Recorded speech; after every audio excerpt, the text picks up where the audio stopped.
के सामने ये इकरार करता हूं कि अगर हमसे भूल चूक में भी ऐसी किसी के भावना दुखे ऐसी बात निकली होंगी तो मैं माफ़ी चाहता हूं, क्योंकि मुझे कल ही ये बात मालूम पड़ी कि वो जागीरदार है।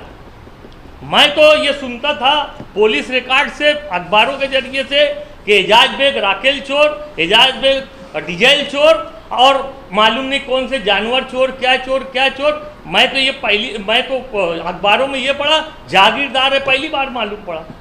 तो भाई साहब, जागीरदारों का नाम ऐसा झूठ फसाद बोल के मत बदनाम करो। हमारे बोलने पर ताबड़तोड़ मीडिया के लोग यहाँ तशरीफ लाए, मैं उनका शुक्रिया अदा करता हूँ। पीछे मालेगांव शहर में आप लोग देख रहे होंगे, सुन रहे होंगे कि केरपट्टी के विषय पे बहुत चर्चा चालू है, चौक चौराहों पे मीटिंगें चालू है। और पीछे परसों नरसों के दिन यहाँ पर प्रेस कॉन्फ्रेंस हुई जिसमें ये बोला गया कि केरपट्टी के विषय पे असलम अंसारी या जो बोल रहा है वो झूठ बोल रहा है। ऑनलाइन महासभा हुई, ऑनलाइन मीटिंग हुई जिसमें हमको कुछ समझा नहीं।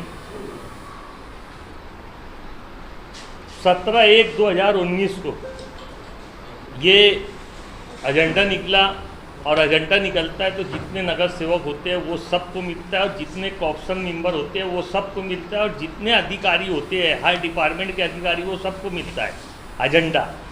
और एजेंडे पे 283 नंबर का विषय है।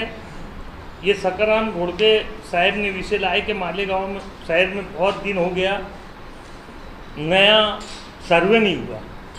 केरपट्टी बढ़ाने और घटाने की अलग बात है।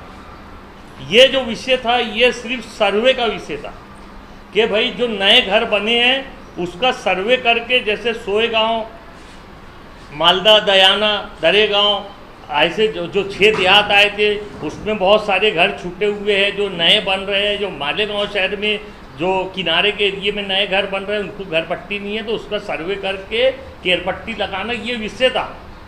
सकाराम घोड़के साहब ने ये विषय लाया, उनकी यादी पे महापौर साहब ने वो विषय महासभा में लिया और ये एजेंडा निकला। ये एजेंडे पे तारीख लिखी हुई है 17/1/2019। मुझे बड़ा ताज्जुब होता है कि यहाँ आके अगर कोई आदमी झूठ बोलता है तो एक भी पत्रकार हो, यूट्यूबर हो, कुछ बोलता ही नहीं उसको। 2019 में कौन सा लॉकडाउन लगा हुआ था, कौन सा कोरोना था 2019 में? कोरोना हमारे मालेगांव में 22 मार्च 2020 को लगा लॉकडाउन। 22 मार्च 2020 को लॉकडाउन मालेगांव शहर में लगा। तो क्या 2019 से कोरोना शुरू था क्या? 2019 से क्या ऑनलाइन मीटिंग शुरू थी क्या? और कोरोना जब लॉकडाउन लगा तो ये भी नहीं मालूम था कि कल ख़त्म होने वाला है कि परसों ख़त्म होने वाला है।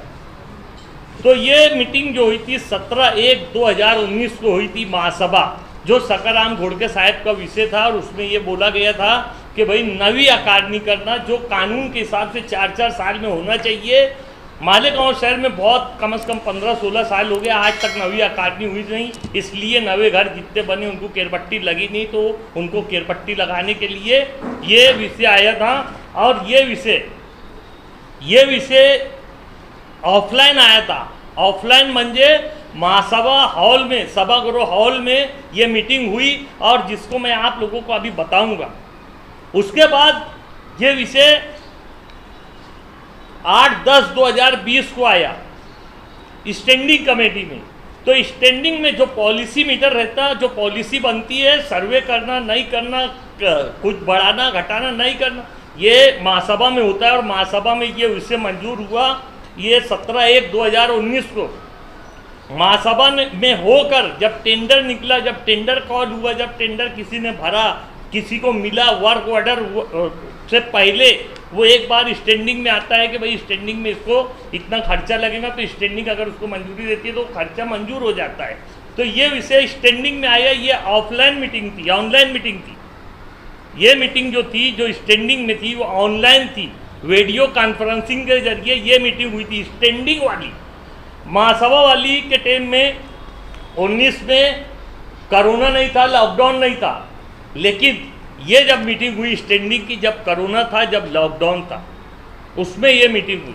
तो आप लोगों को पहले मैं महासभा की वो मीटिंग दिखा देता हूँ, क्योंकि यहाँ जो बोलते हैं वो क्या बोलते हैं, डिवाइड करा लो, क्या बोलते हैं, डिवाइड करा लो, डिवाइड करा लो, क्या क्या बोलते हैं मालूम नहीं।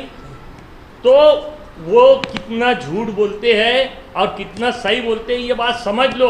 और आप लोग डिसाइड करो कि वो झुट्टे के सामने मैं बैठूं या वो झुट्टे के सामने ना बैठूं, ये आप डिसाइड करना। मुझे बोलना मैं भाई बैठने को तैयार है उसके सामने भी, लेकिन वो झूठे ने बोला था कि ये ऑनलाइन मीटिंग थी, वो वहाँ बहुत आवाज़ आ रही थी, मुझे कुछ समझा नहीं, इसलिए मैंने कुछ बोला नहीं।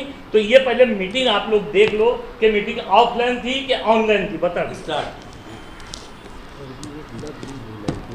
मोबाइल में एक लफ्ज भी बोला होगा, अगर उंगली भी उठाया होगा, तो आप ये मान लेना कि बहुत बड़ा विरोध कर रहा था ये सर्वे का। केरपट्टी बढ़ाने घटाने का यहाँ विषय नहीं है, सिर्फ सर्वे का विषय है। पढ़ो मोबाइल में लगे ले, मोबाइल में लगे लेना। हाँ, देखो देखो वो मोबाइल खेल रहा, मोबाइल में जो मालेगांव के चौक चौराहे पे घूम के बहुत मातम मना रहा है, वो खुद मोबाइल खेलते बैठा है मीटिंग में, महासभा में। सफाई साहब बिल्कुल है ही नहीं है, हकीकत बात है। पूरे शहर का हर एक की कंप्लेंट है, मेरे वार्ड में पूरे शहर का मामला है। अब तो वार्ड में हमारे वार्ड में 12 होगा मजदूर है, हम अगर सेवक परेशान है, डिपार्टमेंट कोई जो है सपोर्ट करने को तैयार नहीं है, उसके लिए क्या सहायता करेंगे वो बताओ। पीछे जिसका ठेका है उसके ताल्लुक से भी यहाँ पे डरा हुआ है, लेकिन आज तक हमारे डिपार्टमेंट की ओर से वही उसके अंदर से क्या लेना चाहिए। सर मैडम मजदूर नहीं है, रमजू बेटा रमजू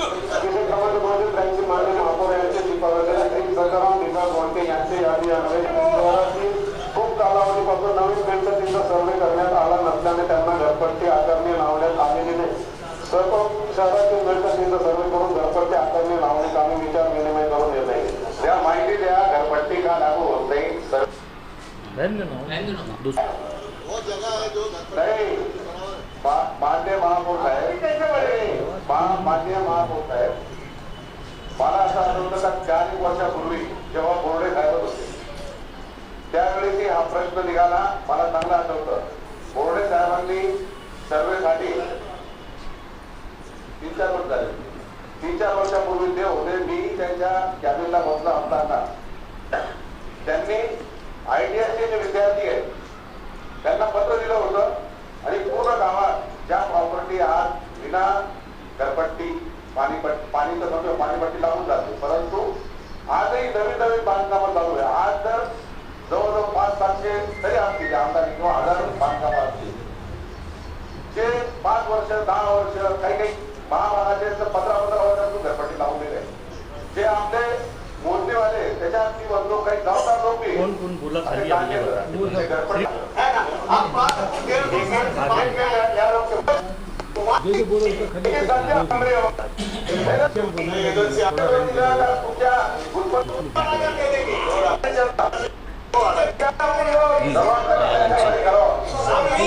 बैठा हुआ है ना, घरपट्टी खाते के अंदर घोटाला करने ये लोग पैसा लेकर पूरा पैसा नहीं भरते, आधा पैसा भरते हैं। किसको बोल रहे हैं? कैसे अगर शिकायत दे गए, हम अपने कमिश्नर के पास बैठकर आदमी सामने किए थे, एक लेखी दे दो, लेखी तुम्हारे लेटर में दे देना। और एक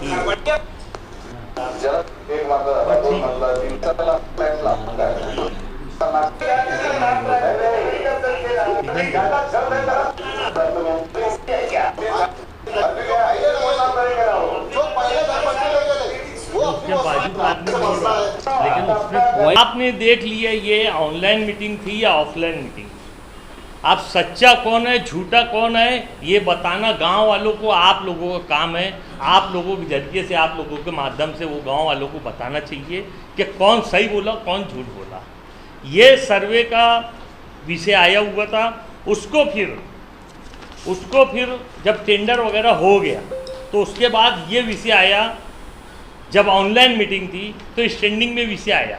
स्टैंडिंग में उस वक्त 6-7 ही मेंबर थे, उस टाइम 16 मेंबर स्टैंडिंग में नहीं थे, इसलिए कि डॉक्टर खालिक का जो पीरियड था उनका पीरियड ख़त्म हो गया, लेकिन नया गवर्नमेंट से जो जीआर आया था कि भाई नया कोई भी चुनाव नहीं करना, चाहे स्टैंडिंग हो या महापुर हो या कोई भी चुनाव कोरोना की वजह से नहीं करना, तो वो वजह से वो मामला रुका हुआ था। तो स्टैंडिंग में जो 8 लोग बचे थे, 8 तो निकल गए थे, जो 8 बचे थे उन पे ही स्टैंडिंग हुई और उसमें से एक को महापुर चुना गया है। नहीं तो नीलेश आयर कभी महापुर नहीं थे, चेयरमैन नहीं थे, स्टैंडिंग चेयरमैन नीलेश आयर नहीं थे, लेकिन इस मीटिंग में उनको चेयरमैन बनाया गया था इसलिए कि वो उपमहापुर थे और उपमहापुर को ये हुआ कि यार उनकी बड़ी यानी पोस्ट है इसलिए उनको ही चेयरमैन बनाया जाए। तो किसी भी एक सदस्य ने सूचना ला के उनको चेयरमैन बनाया और उनके चेयरमैन के पीरियड में ये ठहराव हुआ। लेकिन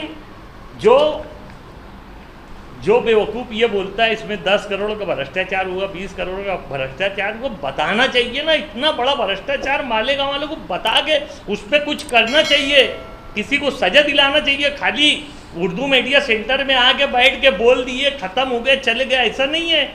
जो हमारे मालेगांव शहर के गरीब आवाम का पैसा खा रहा है उसके खिलाफ कुछ करना चाहिए, खाली बोल के ऐसे नहीं चले जाना चाहिए। लगता मेरी फिर आवाज़ पड़ रही। तो ये वो प्रोसीडिंग है उस मीटिंग की, महासभा की मीटिंग की, कि किसने क्या बोला, महापुर ने क्या बोला, उपमहापुर ने क्या बोला, असलम ने क्या बोला, डॉक्टर ने क्या बोला, किसने क्या बोला, सबके नाम के साथ प्रोसीडिंग लिखी जाती है। प्रोसीडिंग मैं आप लोगों को दे रहा हूँ, आप लोग प्रोसीडिंग, मेरी गुजारिश है कम से कम जो अखबार वाले हैं उनसे कि प्रोसीडिंग का एक एक लफ्ज़ हो, भाई लफ्ज़ हो, वो अपने अखबार में अगर लिखेंगे तो बहुत मेहरबानी होगी, ताकि मालेगांव शहर की आवाम को समझेगा कि कौन क्या बोल रहा है, कौन क्या नहीं बोल रहा है। तो मेरी गुजारिश है पत्रकारों से, जो अखबार लिखते हैं वो अपने अखबार में ये जो प्रोसीडिंग है इसका लफ्ज़ हो, भाई लफ्ज़ लिखे, ताकि मालेगांव शहर की आवाम ही देखे कौन क्या बोला, कौन क्या नहीं बोला। रहा सवाल ये जो विषय है जिसका बहुत जिक्र हो रहा है कि भाई इसमें असलम अंसारी का नाम है, भाई नाम रहेगा ना, उसमें भी तो किसी का नाम है। महासभा में ठहराव हुआ उसमें भी सूचना लगती है, अनुमोदन लगता। स्टैंडिंग में जो ठहराव होता है उसमें भी सूचना और अनुमोदन लगता है। तो महासभा का नहीं बता रहे, स्टैंडिंग का बता रहे। क्यों स्टैंडिंग में कहाँ, स्टैंडिंग में मंजूर कर दिया गया इसको? हमारे पास सिर्फ टेंडर मंजूर होता है, पॉलिसी महासभा बनाती है। स्टैंडिंग में टेंडर मंजूरी के लिए आता है खाली कि भाई ये ऐसा निकल रहा है, इतना पैसा इसको खर्चा आएगा, क्योंकि जो फाइनेंशियल मामला है वो स्टैंडिंग का रहता है, उसको स्टैंडिंग की मंजूरी लगती है। अगर किसी का 1000 रुपया बाकी है, उसको डिपॉजिट वापस लेना है तो वो स्टैंडिंग में जाता है। कमिश्नर खुद से नहीं बोल देता कि जा ले लो, वो स्टैंडिंग में भेजता है, क्योंकि वो फाइनेंशियल मामला रहता है तो वो स्टैंडिंग में आता है। स्टैंडिंग उसको बोलती है 1000 रुपये ये आदमी को वापस करो, तो होता है। तो ऐसे ये विषय भी, इस पर पैसा देने की बात थी, इसलिए ये पैसा देने की बात हो या लेने की बात हो, दोनों विषय स्टैंडिंग में आता है। ना कि कोई पॉलिसी कुछ बढ़ाना है कुछ घटाना है, वो पॉलिसी मीटर वो महासभा में तय होता है, स्टैंडिंग में नहीं। ये स्टैंडिंग का जो ढंडोरा पीटा जा रहा है, असलम अंसारी का नाम है, असलम अंसारी का नाम है ना, इनकार किसको है? अब महापुर जिसकी साइन से ये निकला उसका कोई नाम नहीं, चेयरमैन जो चेयरमैन होता है उसके नाम से ही निकला है, उसकी साइन है असलम अंसारी। मैं बोल दूं अगर मेरी साइन बताओ तो कोई बता नहीं सकता, क्योंकि वहाँ साइन नहीं रहती, वहाँ खाली एक फॉर्मेलिटी है कि भाई किसी का सूचना नाम देना चाहिए, किसी का अनुमोदन में नाम देना चाहिए। तो जो बोला हुआ रहता है, जो फेमस आदमी रहता है उसका नाम आ जाता। मैं आप लोगों के माध्यम से एकदम बता रहा हूँ कि वो भी महासभा में मेरी सूचना थी। आप लोग वो महासभा जब देखेंगे तो आप लोग खुद बोलेंगे कि असलम अंसारी क्या बोला और किसने क्या बोला। हम लोग आपको जब वो देंगे उसमें भी मेरी यही सूचना थी कि हमारे आदमी से सर्वे कराना। मैं कोई दूसरी बात नहीं करते हुए जो विषय था उसी पे बात कर रहा था कि जो सर्वे करने की बात डिपार्टमेंट कर रहा है या महासभा कर रही है तो हमारे आदमी से कराओ। अब मैंने उसमें क्या बोला ये प्रोसीडिंग बताएंगी, लेकिन वावेला क्या मचाया जा रहा है, असलम अंसारी ने बढ़वाया है, केरपट्टी से रसीद ने आया, आजाब लाया है। तो ये आप लोगों के सामने हमने रखा है। और ऐसी बहुत सारी बातें हैं जो महासभा में या स्टैंडिंग में होती है, लेकिन अल्लाह के करम से आप लोगों की दुआओं से हमने आज तक भी मालेगांव शहर के गरीब आवाम का या अमीर हो उसका एक पैसे का नुकसान हमारी जात से हमने किया नहीं, और नहीं तो ये इसमें भी कैसे भी टटोल के देख लेवे कोई भी, और कोई दूसरा भी विषय निकाल के देख लेवे। बहुत सारी बातें होती है, पानी बेच डाले, ये बेच डाले, वो बेच डाले, वो भी निकाल के देख लो कि मालेगांव की आवाम के साथ, मालेगांव में हमारे भी बच्चे, हमारी भी खानदान है, हमारे भी दोस्त यार है, हमारा भी संबंध है, ताल्लुकात के लोग हैं। हम एक कतरा भी पानी किसी को दिए नहीं है। मालेगांव के हिस्से का पानी, मालेगांव के हिस्से का पानी हमने किसी को एक कतरा भी नहीं दिया है। और कोशिश यही रही है शेख रशीद साहब की, शेख आसिफ साहब की, तायरा मैडम की, कि पानी हमको और बढ़ा के दिया जाए, जितना हमारा कोटा है उससे बढ़ा के दिया जाए। इसके लिए हमने कई बार मंत्रालय में मीटिंग भी ली है और मीटिंग में गए भी और बात भी रखा है। और दुनिया जानती है कि शेख रशीद साहब के टाइम में गिरना डैम की स्कीम आई और उन्होंने प्रेसिडेंट रहते हुए वो गिरना डैम स्कीम को मंजूर किया, उनके आमदारगी में वो काम पूरा किया। उनके जो बेटे हैं आसिफ शेख रशीद साहब के टाइम में वो पानी यहाँ मालेगांव में गिरना डैम का गिरा। ये आप अपनी खुली आंख से, आवाम खुली आंख से देख रही है कि वो पानी लाने वाला कौन है। अरे जो लाने वाला है वो क्या बेचने वाला होगा, वो किसी को देने वाला होगा? ऐसा कतई भी नहीं है, कोई साबित नहीं कर सकता। मैं बोल रहा हूँ पानी और केरपट्टी का मसला छोड़ दो, मालेगांव शहर में केरपट्टी कई बार पीछे भी बढ़ी है। ये जो बढ़ाया है कमिश्नर ने, आप लोगों को मैं बताया कि स्टैंडिंग में क्या तारीख को मीटिंग हुई, महासभा में क्या तारीख को मीटिंग हुई, और कमिश्नर ने किस तारीख को ये भाव बढ़ाने का ठहराव किया। मैं आप लोगों को सिर्फ वो बता देना चाहता हूँ और अपनी बात मैं ख़त्म करूँगा कि कमिश्नर साहब ने 8/12/2022 को, यहाँ जो तारीख मुझे दिख रही है वो 92/12 हो गई है कमिश्नर साहब के लेटर पे, तो उसको मैं 8 मान रहा हूँ या 9 मानना चाहिए, 8 या 9 में से एक मान लो। वो लेटर पे, उनके लेटर पे ऐसा लिखा हुआ है।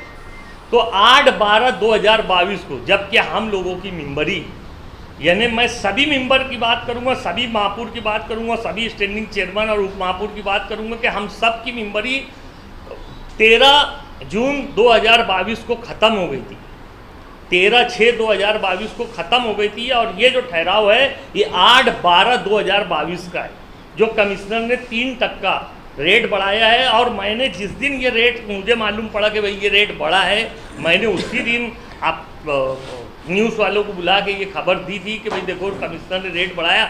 हमने या किसी भी कारपोरेटर ने रेट नहीं बढ़ाया, कमिश्नर ने उसकी अथॉरिटी बनाया, उसको हक है, कानून ने उसको अधिकार दिया है कि ये बढ़ावे। और आप लोगों के चैनल के जरिए से मैं ये बात बोल देना चाहता हूँ कि ये इसके कानूनी जो मालूमात है वो हमको बाखूबी है, अल्लाह करम से। आसिफ भाई उसमें लगे हुए हैं, शकील भाई, एजाज भाई, रियाज भाई, हम सभी लोग, रईस भाई, हम सभी लोग लगे हैं। और हम लोगों ने जाके मेमोरेंडम कमिश्नर को दे के आया है और इंशाल्लाह बहुत करके उसकी कल हमारी बैठक है। और हम जो ये सर्वे है, सर्वे तो बहरहाल होना चाहिए, जो नवा घर बना है उसको केरपट्टी लगना चाहिए, क्योंकि हमारे पास ही लोग आते हैं ये बोलने के भैया वो केरपट्टी लगवा दो। हमने 10 अर्जी दे दी, अभी तक लगी नहीं। तो ये अगर लग रही केरपट्टी लगे, लेकिन उसको लगे जिसका घर नया है, जूनों के पर कोई बात ना आए। और ये जो पीछे 5 साल की दे रहे हैं और जिसके पास बांध काम परवानगी नहीं है उसको टुप्पट दे रहे, टिप्पट दे रहे, तो ये सब ना करते हुए हम कमिश्नर से, आसिफ भाई के, हम सभी राष्ट्रवादी कांग्रेस पार्टी के लोगों की हमारी कल मीटिंग है कमिश्नर साहब के साथ। इंशाल्लाह हम ये बात का उसमें फाइनल करेंगे। और हमारे पास बहुत सारे प्रूफ है और बहुत सारे पुरावे हैं जिसकी दलील पे हम कमिश्नर से वो वापस करने लगाएंगे। जो बढ़ी हुई केरपट्टी है या तो वो वापस लेवे या तो जो सर्वे हो रहा है वो वापस लेवे, 2 में से एक चीज़ हम इंशाल्लाह वापस करवाएंगे। मैं आपके चैनल के माध्यम से, और जो लोग ये बोलते हैं कि वो कोई जागीरदार है, मेथड नहीं है, तो मैं अपनी कोई भी भाषण में, कोई भी इंटरव्यू में किसी की जात पात से नहीं बोला। इनको ही आदत है, कोई मालेगांव का लीडर दखनी मोमिन निकालता है, कोई जागीरदार और मेथड निकालता है। हमने कभी किसी पे उंगली नहीं उठाई। और मैं आप लोगों के सामने ये इकरार करता हूँ कि अगर हमसे भूल चूक में भी ऐसी किसी के भावना दुखे ऐसी बात निकली होंगी तो मैं माफ़ी चाहता हूँ, क्योंकि मुझे कल ही ये बात मालूम पड़ी कि वो जागीरदार है। मैं तो ये सुनता था पुलिस रिकॉर्ड से, अखबारों के जरिए से कि एजाज बेग राकेल चोर, एजाज बेग डीजल चोर, और मालूम नहीं कौन से जानवर चोर, क्या चोर क्या चोर। मैं तो अखबारों में ये पढ़ा जागीरदार है, पहली बार मालूम पड़ा। तो भाई साहब, जागीरदारों का नाम ऐसा झूठ फसाद बोल के मत बदनाम करो। जागीरदार बहुत अच्छे लोग रहते हैं बेचारे, तुम कम से कम ये लोगों को बदनाम मत करो। और जो बोलते हो ना वो संडास का पैसा ही, अरे भाई कोई अगर कोई किसी की रोजी कर रहा है तो गलत कर रहा है, आप लाओ फतवा लाओ ना मौलाना से कि यार ये काम नहीं करना चाहिए। फिर अगर वो काम कोई करता है तो बिल्कुल राखेल ब्लैक से बेचना, राखेल की चोरी करना, इसका भी फतवा लाना, और नहीं तो उसका फतवा लाना जिसको तुम उंगली उठा रहे लोगों के ऊपर। अरे वो रोजी रोटी कर रहे और एक नंबर में कर रहे, कमिश्नर ने उसको मंजूरी दिया, लोग खुशी से वहाँ पैसा दे रहे, तो तुमको लगता है कि वो चोरी हो रही, और जो आप कर रहे हो वो साहूकारी का काम कर रहे। बहरहाल ये सब बातें सिर्फ बहसबाजी वाली है, और जो असल काम है वो मालेगांव शहर की आवाम की तरफ देखना चाहिए, उनका जो मसला हल करना चाहिए। जैसा कि पीछे हमने बोले कि मच्छर की दवा नहीं मारी जा रही, उस पर कोई नहीं बोल रहा। एक दूसरे पे उंगली उठाने के लिए तो बिल्कुल तैयार है। आसिफ भाई कमिश्नर को बार बार मेमोरेंडम दे रहे, तो उसमें ये बोलते कि उनका झगड़ा है। अरे हमारा क्या बेटी विवाद है कि खेती विवाद है जो उनका झगड़ा है? ये ना कुछ भी, खाली आसिफ भाई कुछ बोले तो बोले वो उनका झगड़ा है, कब्रस्तान का बोले तो वो उनका झगड़ा है। अरे भाई वहाँ दफन का आसिफ को होना है या किसी और को होना है? तो ये सब बातें सिर्फ बातें झगड़े वाली है, ये सब फालतू बातें, काम की बातें नहीं होती। काम की जो करता है उसको लोग बदनाम करते। अभी आप लोगों के सामने एजाज भाई और शकील भाई कुछ बोलेंगे। जो भी था तो उसका रेट 585 या कैसे हो गया? स्टैंडिंग कमेटी ने, तो आप लोगों को बता दूं कि इसका गोशवारा आता है। स्टैंडिंग कोई रेट तय नहीं करती, या वहाँ ठेकेदार को बुला के बोलती नहीं बहुत तेरा रेट क्या है, तो फिर हम उस पर बोलेंगे नहीं इतना नहीं, उतना कर, उतना नहीं, उतना कर। ये एक गोशवारा बन के आता है डिपार्टमेंट की तरफ से, जो केरपट्टी डिपार्टमेंट है वो डिपार्टमेंट की तरफ से गोशवारा बन के आया। वो गोशवारे को मंजूरी स्टैंडिंग ने दी। उसमें एक घर का 585 रुपया वो हर तरह से डाटा बनाएगा, यानी सर्वे, ये डिजिटल सर्वे है। ये जो सर्वे है ये सादा सर्वे नहीं कि खाली बोल देना है घर नंबर 2 को 5 बाय 5 फुट की खोली है, ऐसा नहीं है। इसका डिजिटल सर्वे है। इसका तुमको बोलो यानी सैटेलाइट का जो नक्शा है वो भी देना है, और सर्वे करना है, और 5 साल तक के उसको केरपट्टी बांटना है। वो कंपनी को ही केरपट्टी बांटना भी है। यानी ये सर्वे करने के बाद, यानी वो सर्वे मैं आप लोगों को पूरा बता नहीं पा रहा हूँ, लेकिन आप उसकी माहिती निकाल ले महानगर पालिका से कि वो सर्वे यानी डिजिटल सर्वे है सैटेलाइट से, और वो ऑनलाइन कहीं भी कोई भी देख सकता है। आपके घर का यानी डाटा अगर ऑनलाइन है तो कोई भी देख सकता है। तो ये जो रेट ठहरा है 585 रुपये, ये भी हमने स्टैंडिंग ने, महासभा ने नहीं ठहराया है। वहाँ तो वो बोला कि यार महासभा ने 130 ठहराई, यहाँ 585 हो गई। 130 रुपया वो जो केरपट्टी बांटेगा 5 साल में, उसमें हमने चर्चा करी कि 5 साल की केरपट्टी 5 बार निकालेगा मशीन में से, और उसका 130 रुपया, जहाँ 5 रुपया लगने वाला तुम 130 रुपया दे रहे। तो उन्होंने बताया कि नहीं, वो निकालेगा भी, कागज़ उसका, प्रिंटर उसका, सब कुछ उसका, और वो घर तक बांट के आएगा। इसका हम 130 रुपये दे रहे। बात समझ लो, वो 2 रेट है। वो ऐसा बोल रहा था कि महासभा ने 130 मंजूर करी और ये 585 कर दिए। वो 130 भी वो लेगा और 585 भी वो लेगा, दोनों लेगा। वो ऐसा है कि 130 रुपया 5 साल की केरपट्टी वो निकालेगा और घर तक बांटेगा। ये भी जिम्मेदारी उसकी है। और घरों घर पे पार्टी ठोकेगा, अभी वो घर नंबर की पार्टी ठोकेगा, ये भी उसके अंदर है। हाँ, नंबर प्लेट वो भी उसके अंदर है, 585 में वो भी है। और वो डिजिटल सर्वे, अब ये सर्वे का काम और डिजिटल काम आप यूट्यूब पर लोग और आप लोग मेरे से ज़्यादा बेहतर समझते, क्योंकि उसको तो मुझे भी आइडिया नहीं है कि कैसे सिटी लाइसेंस लिया जाता, कैसे किस पे डाला जाता। लेकिन ठीक है, आप अगर बोलते ज़्यादा है तो हम भी यही बोलते ज़्यादा है, लेकिन डिपार्टमेंट ने ये लिख के दिया हमको कि भाई ऐसा ऐसा उसको देना है, इसको मंजूर करो, हमने मंजूर कर दिए। हमने उसमें एक पैसा भी घटाया भी नहीं और बढ़ाया भी नहीं है। आप रिकॉर्ड उठा के देख लो। और जैसा कि वो जागीरदार साहब बोलते हैं कि 10 करोड़ का भ्रष्टाचार, तो कोर्ट जाना चाहिए और बताना चाहिए भ्रष्टाचार तो भ्रष्टाचार। जैसा अभी हम कोर्ट गए कि जो 500 करोड़ की अंडरग्राउंड गटर डाली जाएगी, उसके बाद पाइपलाइन है, हमारा 21 किलोमीटर मालेगांव में पाइपलाइन डालना है, उसके बाद नवी रोड भी बन रही है, उसके पहले नवी रोड बन भी गई है और आज भी टेंडर निकल रहे हैं, आज भी वर्क ऑर्डर हो रहे हैं। तो ये सब जो खिचड़ी है, इसके खिलाफ हम कोर्ट में गए, कोर्ट को बताया कि ये सब गलत हो रहा है। कम से कम कोई भी चीज़ का एक नियोजन होना चाहिए और नियोजन के हिसाब से मालेगांव शहर में काम नहीं हो रहा है। रोड पहले बन जा रही, अंडरग्राउंड गटर बाद में आ रही, पाइप रोड का टेंडर निकला है, पाइपलाइन का अभी 21 किलोमीटर पाइपलाइन खोदना है। तो ये सब खिचड़ी का काम चालू है। हमको अगर समझ में आया तो हम कोर्ट गए, अगर उनको भी समझ में आता है 10 करोड़ का भ्रष्टाचार हुआ तो उन्होंने भी कोर्ट में जाना चाहिए। कौन रोका है? और जो दोषी होगा उसको सजा देगी कोर्ट। ऐसा नहीं लगता है कमिश्नर जो बढ़ाए हैं, बॉडी ने ठहराव करके दिए तो फिर बढ़ाए, ऐसा नहीं लगता क्या? अगर बॉडी ने ऐसा कोई ठहराव करी है, अकारनी भी ना जो है, ये अकारनी एक अलग चीज है। नहीं ना, रिवीजन अकारनी का मतलब वही रिवीजन कर रहे हैं। रिवीजन ना, इसमें पैसा बढ़ने का कहाँ सवाल आ रहा भाई साहब?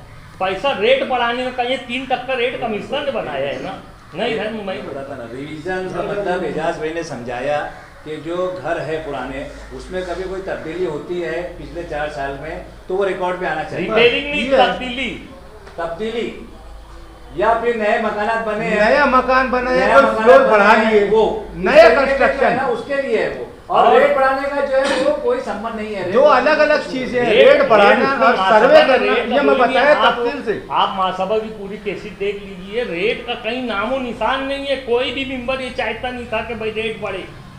ये महाशय जागीरदार है, उनको कुछ मसले, दरअसल जागीरदार होता है, उसको क्या मालूम कौन आवाम के परेशान है कि कोई तकलीफ में, कोई भूखा है, कोई प्यासा है, वो जागीरदार है, उनको क्या तकलीफ की बात से अलग हट के पूछ रहा मैं कि अगर ना ये अकारनी होती, ना रिवीजन होता, ना ये नहीं, कानून तो ये हर 4 साल पर रिवीजन होना ही चाहिए। ये कानून है, कानून है, ये पाबंद है महानगर पालिका इस कि हर साल हर 4 साल में रिवीजन होना ही चाहिए। पूरे महाराष्ट्र का है यानी मालेगांव के लिए ये कायदा नहीं है, ये पूरा मुंबई एक 1949 एक तो में लिखा हुआ है कि हर 4 साल में रिवीजन करना चाहिए। और वो हिसाब से मालेगांव में कम से कम 16-17 साल हो गए थे, रिवीजन नहीं हुआ था, इसलिए सकराम घोड़से साहब ने ये विषय लाए। ये डिपार्टमेंट ने भी नहीं सुझाया था, ये डिपार्टमेंट ने भी नहीं सुझाया था कि रिवीजन करना चाहिए। लेकिन आप लोग ये बात देखो, आप लोग ये बात समझो कि रिवीजन से मालेगांव महानगर पालिका की आवक तो बढ़ेगी, लेकिन तुम लोग जो मालेगांव में केरपट्टी भर रहे और कुछ लोग बहुत बड़ी बड़ी बिल्डिंगें बना लिए, जैसे सोएगांव दयाना इधर उधर, और उनको बेचारों की केरपट्टी नहीं लगी है, वो एक पैसा भर नहीं रहे और तुम लाखों रुपया भर रहे हो। तो वो तो होना ही चाहिए कि सबको रिवीजन लागू होना चाहिए, सब पे केरपट्टी लागू होना चाहिए। और वही काम वो हुआ। प्रभाग 1 का वो बोले कि प्रभाग 1 में रिवीजन कंप्लीट नहीं हुआ है, वो एक अलग, वही मेरा बोलना है, इंसाफी हो रही है ना हमारे साथ में। नहीं ये बात अलग चीज है, नहीं ना, वो पूरे कारपोरेट बोलते हैं कि कारपोरेशन अच्छी में नहीं, वो साहब वो लड़ाई की बात है, नहीं वो लड़ाई की बात है। ये अभी यहाँ बात चल रही है कि तुमने कैसे लगाया ये नहीं, ये बात तो हम जब कमिश्नर से पूछना चाहिए ना, तो उससे पूछेंगे, किससे पूछेंगे? आज बॉडी नहीं है, पूछो ना। मेरा ये बोलना है, आज बॉडी नहीं है, मेयर नहीं है, किसकी जिम्मेदारी है? ये आमदार का काम है बोलने का। किसका काम है? आधे का सर्वे हुआ, आधे का नहीं हुआ, आधे को बांट रहा, संवैधानिक पद पे आज कौन है मालेगांव के अंदर? किसकी जिम्मेदारी है? आमदार की। तो उनको बोलना चाहिए ना, क्यों ऐसा? लेकिन फिर तुम मेरे कॉन्स्टिट्यूंसी में क्यों बांट रहे हो, उधर ही कॉन्स्टिट्यूंसी में क्यों नहीं अभी तक सर्वे तुमने पूरा? किसकी जिम्मेदारी है बात करने की अगर हमारे साथ ना इंसाफ? एक मिनट एजाज भाई, इन्होंने बहुत अच्छा सवाल किया है ना, इन्होंने बहुत अच्छा सवाल किया, लेकिन ये हमारे से सवाल करने के बजाय आज का जो नुमाइंदा है, तुमने उनसे सवाल करना चाहिए। वो पत्रकार परिषद लेंगे, सुनो ना, लेकिन ऐसा पर्सनली भी तुम जाएंगे तो तुमको हकालेगा थोड़ी कोई। आज हालात के हिसाब से तुम पत्रकार हो, आज उनकी जिम्मेदारी बनती है, आप खुद कहीं भी जा सकते हो। मेरा सवाल आज सिर्फ उनकी ही जिम्मेदारी है, क्योंकि वो पद सिर्फ वही है अभी। कानूनन सवाल दूसरे से करना हुआ एक दूसरी बात है। नहीं ठीक है। आप पत्रकार परिषद लिया, अभी आप जवाब देने के जो इसके हाँ बराबर है हाँ, इस वजह से मैं पूछ रहा हूँ, वो लेंगे दूसरे पूछेंगे। हमारे तरफ नहीं है वो जो हाँ। सर्वे का जो है ना, बिजली कंपनी के बारे में क्या कहना है सर? कमिश्नर से हमारे कोई शहर बिजली कंपनी में बहुत परेशान है, हर तरफ उसके बारे में इत्तेजाज हो रहे हैं, गुस्सा फूट रहा है, उसके बाद रैंक पे क्या बोलेंगे? मैं बोलता हूँ, मैं बोल रहा हूँ, बिजली कंपनी के बारे में बताया